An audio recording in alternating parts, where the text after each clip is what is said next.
Panthera tigris sumatrae adalah satu dari 6 subspesies harimau di dunia yang masih bertahan hidup. Di Indonesia, harimau Sumatera adalah kucing besar terakhir di Indonesia setelah pemerintah menyatakan harimau Bali dan harimau Jawa punah. Dibandingkan subspesies harimau lainnya, fisik harimau Sumatera adalah yang terkecil. Tapi hal ini memudahkannya untuk menjelajahi hutan daratan rendah, lahan gambut, dan hutan hujan pegunungan. Dalam dunianya, hewan ini hidup soliter alias menyendiri.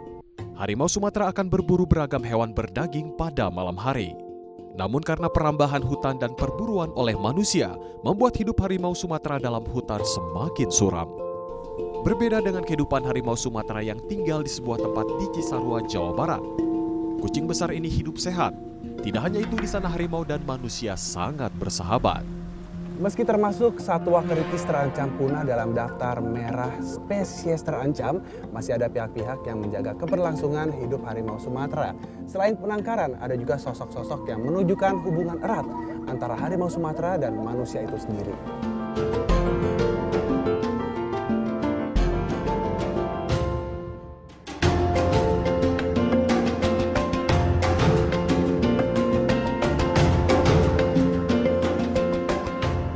Tati Hartati, wanita 31 tahun memiliki hubungan istimewanya dengan Raja Hutan. Sebuah hubungan yang justru dia tidak harapkan sebelumnya, karena awalnya Tati melamar sebagai pegawai restoran di kebun binatang ini. Mendapat tawaran sebagai penjaga harimau sempat membuatnya takut. Namun akhirnya selama 15 tahun Tati justru menghabiskan hidupnya bersama kucing besar Sumatera. Karena saya senang tantangan, Mas. Dalam arti senang tantangan, masa sih cowok bisa, cewek nggak bisa gitu kan. Nah di situ saya coba dan saya lihat karakter harimaunya seperti apa, terus gimana caranya supaya dekat sama harimau itu.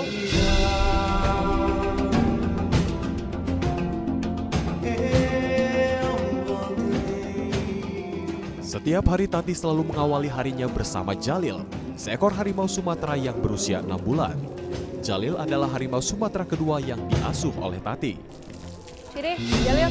Usai dibilas, Jalil disiram dengan air hangat supaya suhu tubuhnya cepat normal. Barulah kemudian dikeringkan dengan handuk. Nah di situ benar-benar dekat sama harimaunya, seperti mandiin, ngasih makan, panggil namanya, terus udah gitu dilap, dielus gitu, dia tahu.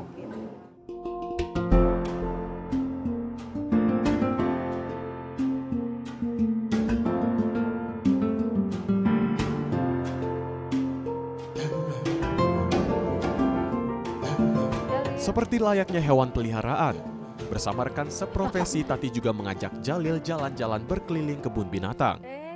Manfaatnya biar nggak bosen, biar nggak boring di kandang terus kan, akhirnya kita jalan-jalan. Lincah dan kuatnya Jalil membuat Tati harus mengeluarkan ekstra tenaga dan trik khusus untuk menghadapinya. Dia lantainya basah, jadi dia pengennya main, bercanda gitu. Nah kayak gini, gitu aja, jadi kita harus benar-benar kuat tenaga gitu, ekstra. Kalau nggak gitu kita yang kena diajak ngejar sama dia. Kesulitannya paling kalau misalkan ada anak kecil lari, dia kan senang anak kecil kalau harimau ya, jadi kita harus benar-benar waspada di situ.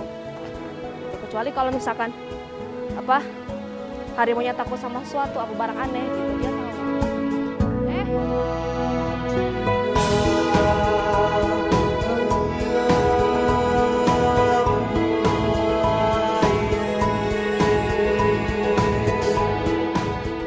Kelar jalan-jalan, potongan daging sapi dan kanguru impor disiapkan sebagai menu makanan Jalil dan kawan-kawan. Karena setelah ini Jalil akan unjuk gigi kepintarannya di depan pengunjung. Tiap hari kita kasih makan, terus kita tiap hari kasih vitamin juga, gitu kan. Kayak susu juga biar dia badannya bagus, gitu. Terus dari pertumbuhannya juga dia biar lebih berkembang, biar lebih kuat. Selain kiper, Tati juga bertugas sebagai pelatih pertunjukan harimau Sumatera. Daging ayam segar dipotong tanpa tulang disiapkan sebagai hadiah untuk harimau yang beraksi nanti.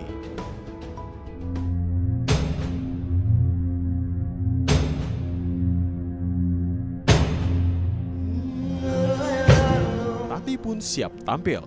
Seragam kebanggaan, potongan daging, dan botol susu khusus satwa sudah disiapkan. Tidak lupa doa bersama agar pertunjukan berjalan aman.